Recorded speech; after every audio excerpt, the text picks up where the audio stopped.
नाथ सकल संपदा तुम्हारी, मैं सेवक समेत सुत नारी। नमस्कार साथियों, मैं नवीन शर्मा एक बार फिर से आप सबका नवीन आईएएस के इस ऑनलाइन मंच पे हार्दिक स्वागत करता हूं। कैसे हैं आप लोग? तो आशा करता हूं इससे पिछला लेक्चर आप लोगों ने देख लिया होगा, जिसमें हम लोगों ने एक बेसिक कंसेप्ट के ऊपर बात करी, यानी संविधान भारतीय इतिहास के मूल बातों को हम लोग समझ पाए। उसके साथ में हमने ये भी देखा कि क्वेश्चन पैटर्न क्या हो सकता है एग्जाम के लिए नए पैटर्न के अनुसार, उसको भी समझा, और इस एग्जाम को कैसे क्रैक कर सकते हैं आप लोग, इसके ऊपर भी हम लोगों ने लास्ट में बात करी थी। जो बच्चे सेशन फर्स्ट टाइम देख रहे हो वो पिछला लेक्चर जरूर देख लीजिएगा, उसके बाद आप यहाँ से कंटिन्यू कर सकते हैं। आज हम लोग जो बात करने वाले हैं वो प्राचीन भारतीय इतिहास का जो पाठ्यक्रम विश्लेषण है वो आपको समझना है। जो आप आज के सेशन में ये जान पाएंगे कि सभी प्रतियोगी परीक्षाओं में वो कौन से टॉपिक्स हैं एंशिएंट हिस्ट्री ऑफ इंडिया से जहां से प्रश्न आते हैं। तो एक एक करके स्टेप बाय स्टेप इसको नोट करेंगे और फिर उसके बाद विधिवत हम लोग टॉपिक वाइज टॉपिक क्लासेस को करते चलेंगे। क्लियर यहाँ तक की पिक्चर? हेडलाइन दीजिएगा प्राचीन भारत का इतिहास और पाठ्यक्रम विश्लेषण, यानी इसका सिलेबस, इसका पाठ्यक्रम, इसके ऊपर बात करने वाले हैं। ठीक है, इससे पहला लेक्चर जो हम लोगों ने बेसिक कंसेप्ट के ऊपर लिया था उसको जरूर देख लेंगे। और हेडलाइन दे दीजिएगा प्राचीन भारत का इतिहास, ancient history of India, ancient history of India. ठीक है जी। तो सबसे पहला जरा समझ पाए कि यहाँ पे हमें जो टॉपिक पढ़ना होता है वो होता है कि प्राचीन भारतीय इतिहास के स्रोत कौन से हैं। मैंने आपको बताया था इतिहास क्या है, यानी वर्तमान में अतीत की घटनाओं का जो अध्ययन कर रहे हैं हम लोग वही इतिहास है, लेकिन जिसका ज्ञान हमें स्रोतों से मिलता है। सोर्सेस, क्या सोर्सेस होंगे? आप देखेंगे कि जो भी टॉपिक्स में इसके बाद लिखूंगा हर टॉपिक में किसी न किसी सोर्स का जिक्र आएगा, वहां से प्रश्न देखने को मिलते हैं। तो यानी पहला टॉपिक अगर हम लोग देखें तो हम लोग इसमें आप लिखेंगे इसमें पहला पॉइंट बना के कि प्राचीन भारतीय इतिहास के, प्राचीन भारतीय इतिहास के, प्राचीन भारतीय इतिहास के स्रोत, sources of ancient Indian history. ठीक है ना? तो प्राचीन भारतीय इतिहास के स्रोत पहला टॉपिक आपको देखना है। दूसरा टॉपिक जो हमारे पास रहेगा वो है पाषाण युगीन संस्कृति, पाषाण युगीन संस्कृति, जिसको हम लोग इंग्लिश में लिख सकते हैं stone age culture, stone age culture. तो यानी मानव सभ्यता की शुरुआत जहां से हो रही है हम लोग वहीं से टॉपिक बिगिन करेंगे। ये बेसिकली देखा जाए तो पहला चैप्टर आप कह सकते हैं कि मानव सभ्यता की जहां से विकास हो रही है, किस तरीके से उसका क्रमिक विकास हो रहा है, किस तरीके से मानव होमोसेपियंस बन जा रहा है और कृषि का विकास हो रहा है, मानव जो खाद्य संग्राहक हुआ करता था खाद्य उत्पादक हो गया, यानी वो सारी चीजें और कुछ संस्कृतियां जो इसके टाइम पीरियड में जन्मी उसको हम लोग समझ रहे होंगे। और यहीं से अगले खंड में हम लोग मूव करेंगे। जो अगला टॉपिक होगा आप लोगों का सिंधु घाटी सभ्यता, सिंधु घाटी सभ्यता, सिंधु घाटी सभ्यता, जिसको इंग्लिश में बोलते हैं Indus valley civilisation, Indus valley,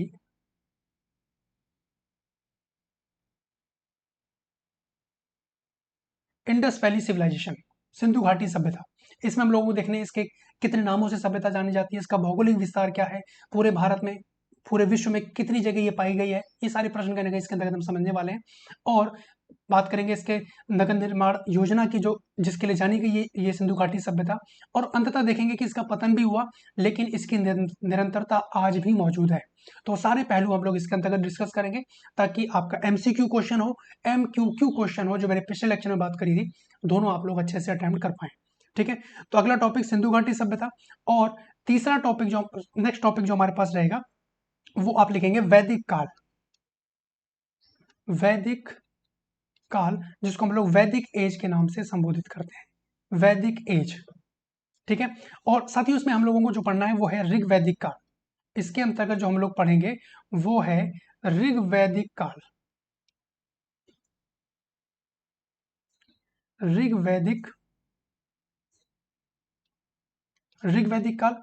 और इसी के अंतर्गत हम लोग पढ़ेंगे उत्तर वैदिक काल, उत्तर वैदिक काल, यानी इसको हम कह सकते हैं ऋग वैदिक एज, ऋग वैदिक एज। और इसको पोस्ट ऋग वैदिक या लेटर ऋग वैदिक हम लोग कह सकते हैं, लेटर यानी उत्तर वैदिक, ऋग वैदिक के बाद का जो काल है, लेटर वैदिक एज, लेटर वैदिक एज। ठीक है, तो वैदिक जो भी जितने भी वेद हैं, साहित्य हैं, उनको हम लोग इसके अंतर्गत समझ रहे होंगे। और जो स्टार्टिंग के जो खंड देख पा रहे हैं आप लोग, जैसे एक बार छोटा सा मैं अंडरलाइन यहाँ पे कर दे रहा हूँ। जैसे आप लोगों ने ये देखा, ये वाला हिस्सा कौन सा, इसको मैं कोई ब्लॉक कर देता हूँ। जो ये पाषाण युगीन संस्कृति है, स्टोन एज कल्चर,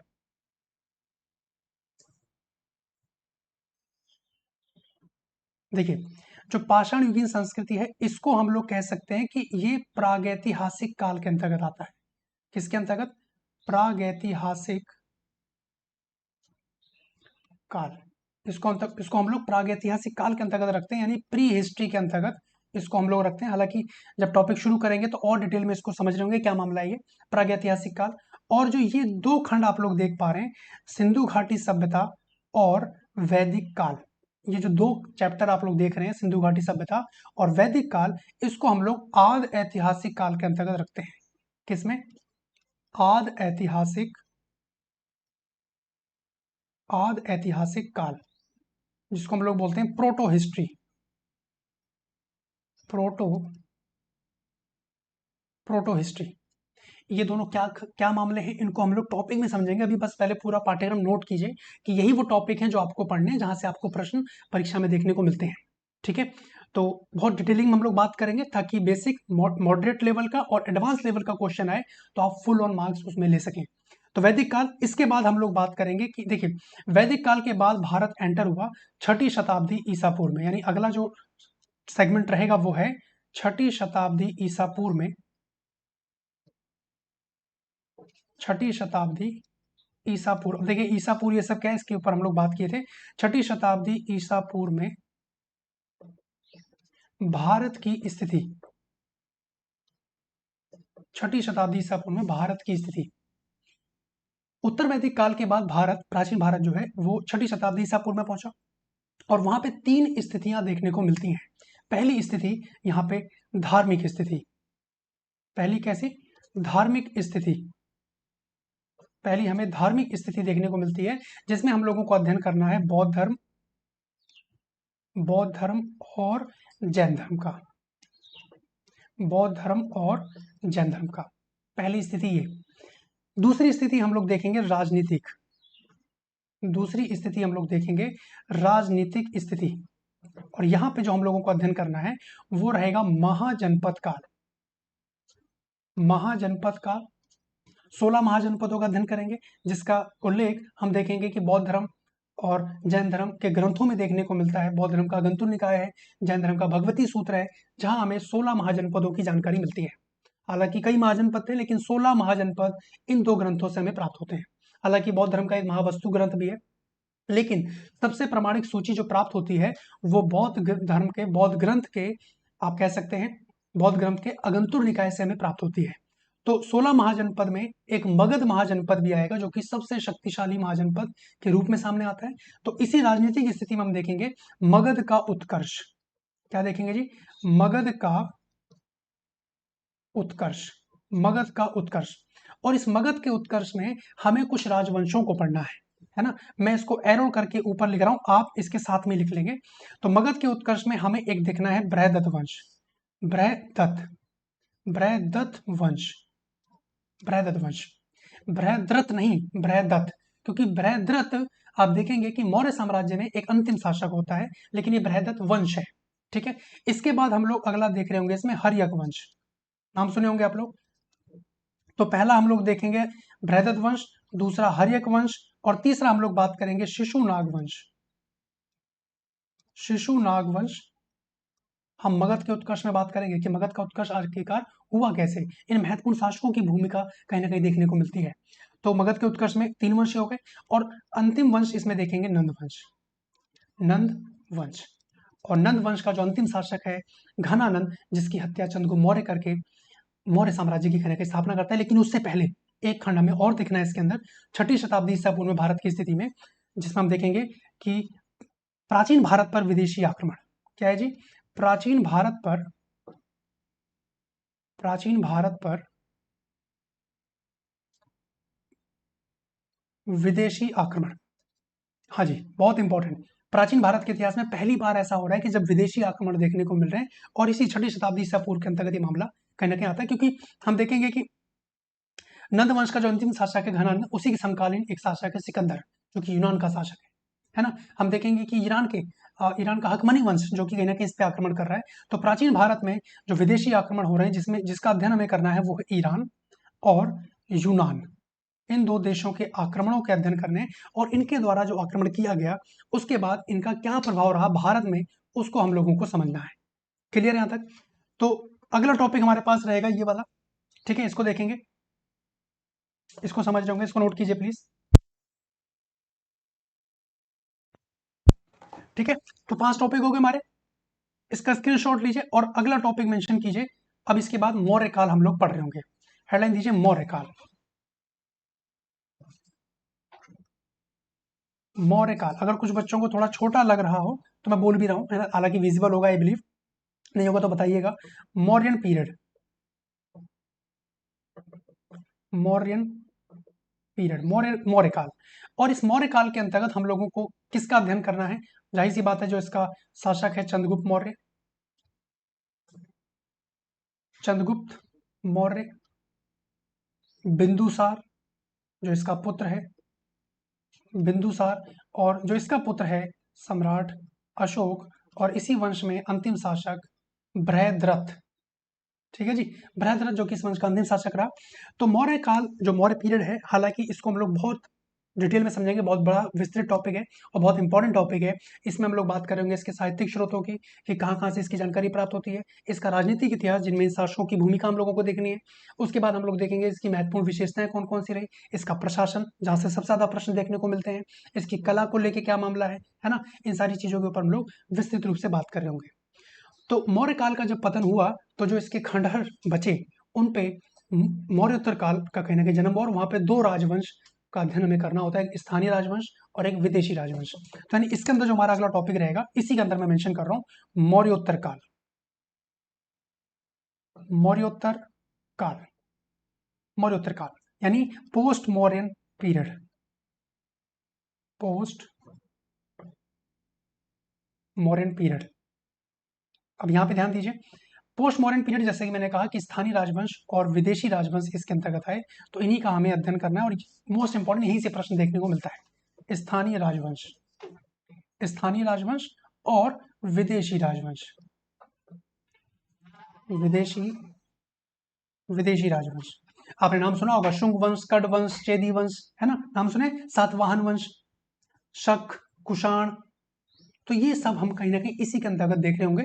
तो एक खंड हमारा ये समाप्त होगा, एक विस्तृत खंड है मौर्य काल और मौर्योत्तर काल। यानी मौर्य काल का जब पतन हो रहा है, तो जो उसके खंडहर बच रहे हैं, उसी पे हम देखेंगे कि जो राजवंशों का उदय हुआ, कुछ स्थानीय राजवंश जो भारत में स्थापित हुए, और कुछ विदेशी राजवंश जो भारत के बाहर पश्चिमोत्तर भारत में कहीं ना कहीं स्थापित हो रहे हैं। उनकी क्या भूमिका रही, उनको हम लोग इसके अंतर्गत देख रहे होंगे। और ठीक इसके बाद हम अगले खंड की तरफ रुख करेंगे, जो कि है गुप्त काल, जो कि है गुप्त काल, गुप्ता पीरियड, गुप्ता पीरियड, गुप्त काल। और इसमें हम लोग जो राजनीतिक इतिहास के बारे में बात कर रहे होंगे, वो होगा श्रीगुप्त।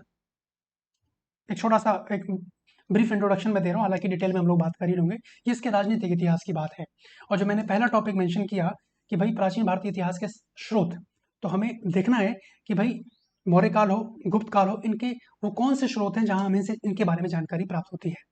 तो वो तो हम देखेंगे, लेकिन इसके जो राजनीतिक जीवन है, जहाँ पे हमें कुछ शासकों के बारे में जानकारी मिलती है, तो वो है श्रीगुप्त, चंद्रगुप्त द्वितीय, चंद्रगुप्त प्रथम, चंद्रगुप्त प्रथम। यानी हम लोग इसी के अंतर्गत इसका अध्ययन कर रहे होंगे। समुद्रगुप्त नाम सुनेंगे आप लोग, समुद्रगुप्त। ठीक है जी, तो ये हम लोग इसके अंतर्गत देख रहे होंगे, और कई शासक हैं जो इसके अंदर बात कर रहे होंगे। और जब इसका पतन हुआ, तो इसके खंडहर पर जिन शासकों का उदय हुआ, उसको हम लोग इसके अंतर्गत अध्ययन कर रहे होंगे, गुप्तोत्तर काल, गुप्तोत्तर काल, post Gupta period, post Gupta period. ठीक है जी, पोस्ट गुप्ता पीरियड, गुप्तोत्तर काल, इसका अध्ययन कर रहे होंगे। अब इसके बाद भारत एंटर होता है मध्यकाल के अंतर्गत, मध्यकालीन भारत का इतिहास। लेकिन उससे पहले कुछ, यानी पूर्व मध्यकाल का भी मामला देखने को मिलता है, यहाँ पे राजपूतों का इतिहास देखने को मिलता है, उसको हम लोग इसी के अंतर्गत अध्ययन कर रहे होंगे। तो एक नेक्स्ट टॉपिक जो हमारे पास रहेगा, वो है पूर्व मध्यकाल, पूर्व पूर्व मध्यकाल, जिसको हम लोग बोल सकते हैं pre medieval history, pre medieval period कह सकते हैं आप लोग, प्री मेडिवल पीरियड यानी पूर्व मध्यकाल। तो ये जो स्टार्टिंग के टॉपिक आप देख रहे हैं, स्टार्टिंग के टॉपिक अगर मैं बात करूं, देखिए एक रफली मैप है ना, बस ठीक है, लग रहा होगा थोड़ा भारत सा बना है, ये चीज़ है। तो अभी जो मैंने आप लोगों से बात करी उसमें जितने टॉपिक अभी आप लोग लिखे हैं, ये उत्तर भारत के इतिहास का मामला है, उत्तर भारत के इतिहास को हम लोग देखेंगे। और उसके बाद सबसे इंपॉर्टेंट टॉपिक होगा, सबसे स्कोरिंग टॉपिक होगा जो आपको जरूर पढ़ना है, जिसका नाम है दक्षिण भारत का इतिहास, यानी अगला खंड, जो अगला लास्ट टॉपिक रहेगा इसके अंतर्गत, दक्षिण भारत का इतिहास, दक्षिण भारत का इतिहास। ठीक है, इसमें देखिए हम लोगों को क्या क्या पढ़ना है। अगला हेडलाइन दीजिए, दक्षिण भारत का इतिहास, दक्षिण भारत का इतिहास बहुत इंपॉर्टेंट। सबसे पहले इसमें हमें जो अध्ययन करना है वो है संगम वंश, संगम वंश। और इस संगम वंश में तीन महत्वपूर्ण शक्तियां यहां देखने को मिलती हैं, जिसमें नाम है चेर, चोल और पांड्य, चेर, चोल और पांड्य, संगम वंश दक्षिण भारत के इतिहास के अंतर्गत। उसके बाद अगला खंड हमें देखना है इसमें चालुक्य वंश, चालुक्य वंश। अगला टॉपिक हम लोग देखेंगे पल्लव वंश, पल्लव वंश। और एक अंतिम टॉपिक जहां पे हम लोग इस टॉपिक का समापन कर रहे होंगे वो होगा चोल वंश। तो आप यहाँ पे देख पा रहे होंगे कि यार एक चोल तो यहाँ भी लिखा हुआ है, ये रहा, एक चोल यहाँ भी है और एक चोल यहाँ भी है, ये क्या मामला है। तो संगम युगीन जो शासक रहे उसके अंतर्गत हम लोग चोल की बात करेंगे, लेकिन स्वतंत्र रूप से जब चोलों ने अपनी सत्ता कहीं ना कहीं स्थापित करी तो एक स्वतंत्र रूप से चोल वंश सामने आता है, तो हम लोग उसका अध्ययन यहाँ पे कर रहे होंगे।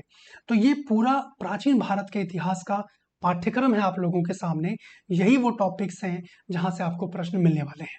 ठीक है, इसको क्रम में नोट कर लीजिए। आपके पाठ्यक्रम में बहुत शॉर्ट में लिख दिया जाता है प्राचीन भारत का इतिहास, लेकिन प्राचीन भारत के इतिहास में क्या, कौन से टॉपिक, है ना। कई बार होता है कि आपके पाठ्यक्रम में आपके जो आयोग ने जो सिलेबस दिया है उसमें कुछ बिंदुओं को मेंशन कर दिया जाता है, लेकिन उसका डिटेलिंग यही है जो आपको पढ़ना है। एक बार छोटा सा मैं रिकैप कर दे रहा हूँ।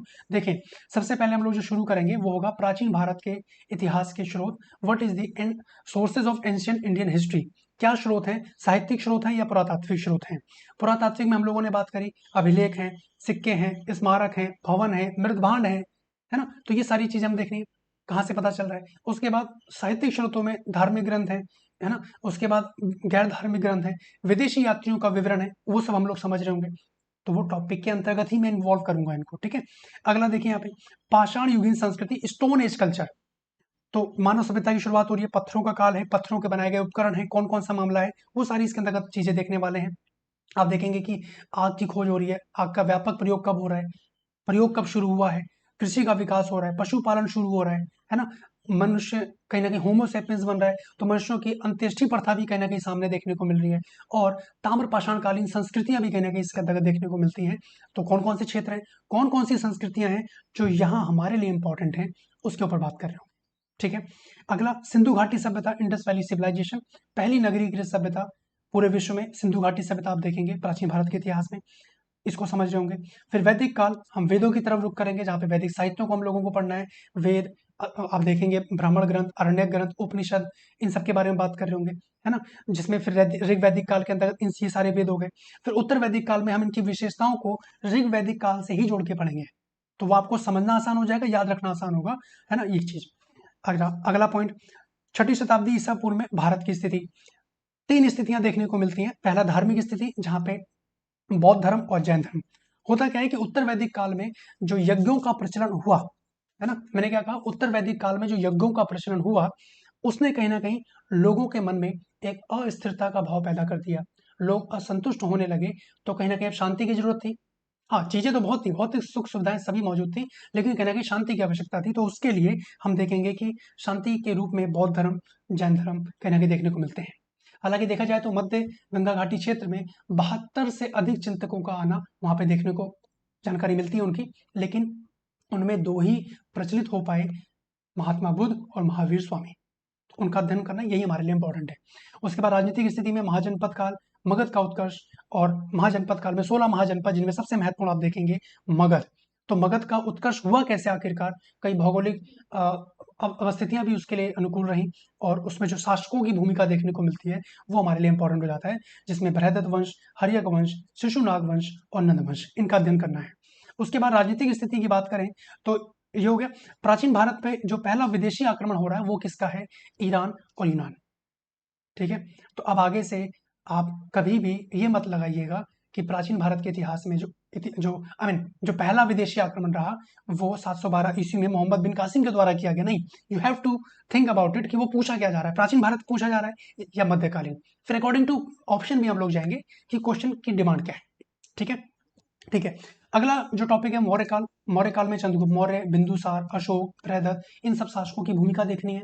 इसका हमें अध्ययन के स्रोत देखने हैं, साहित्यिक हैं, पुरातात्विक स्रोत कौन से हैं। अभिलेख में हम लोग बात कर रहे होंगे अशोक के अभिलेख, जो कि बहुत ही महत्वपूर्ण, भारत के सबसे प्राचीन अभिलेख ये, और कुछ अन्य अभिलेख भी हैं जहाँ से हमें इसके बारे में जानकारी मिलती है। साहित्यिक स्रोत की बात करें तो आपने नाम सुना होगा कौटिल्य का अर्थशास्त्र, उसके बारे में बात करेंगे। मेगास्थनीज की इंडिका, उसके बारे में बात करेंगे। राजतरंगिणी का कलहड़, तो ये सब हम लोग कहीं ना कहीं इसके अंतर्गत देख रहे होंगे।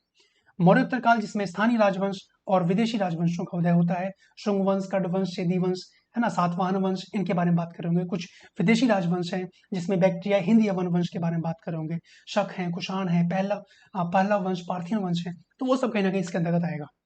बिल्कुल डिटेलिंग में नोट करना, ठीक है।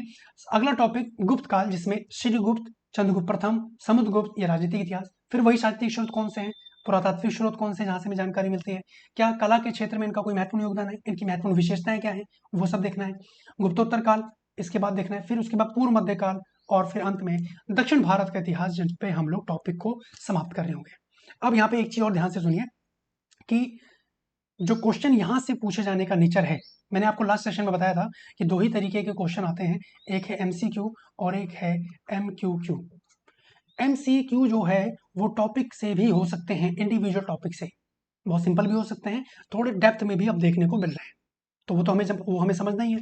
उसके बाद एमक्यूक्यू जो है, मल्टीपल क्वेरी क्वेश्चन जो है, वो टॉपिक से तो होंगे ही होंगे, वो आपको कई टॉपिक से जोड़ के भी पूछे जा सकते हैं।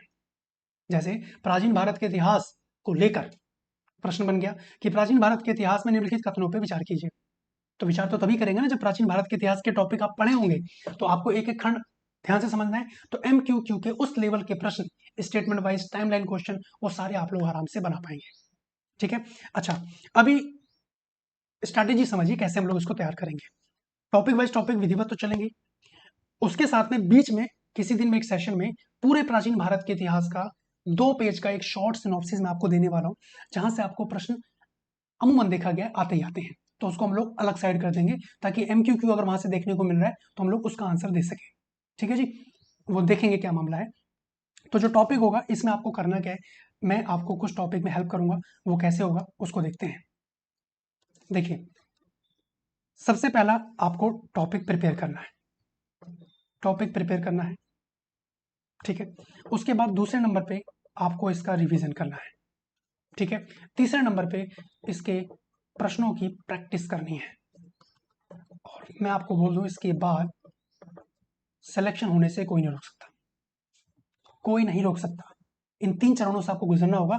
मैंने टॉपिक करवा दिया इसका मतलब ये नहीं कि आपका जीवन धन्य हो गया, नहीं। You have to learn each and every segment. आपको इन तीनों चरणों से होके गुजरना पड़ेगा, टॉपिक, रिवीजन, प्रैक्टिस, उसके बाद सिलेक्शन।